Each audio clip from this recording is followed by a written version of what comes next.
அப்பா படுத்துட்டு இருந்த எழுப்பி விட்டுட்டு சொகுசா ஃபேன் காத்துல டைரக்டா படுத்துட்டு இருக்காரு எகிரி குதிச்சு. இவர் என்ன பண்ணலாம்? வரமாட்டாரு.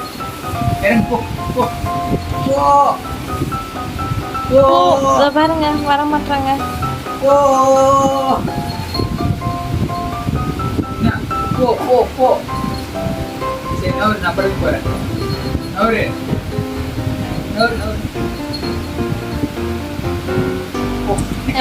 கை மேல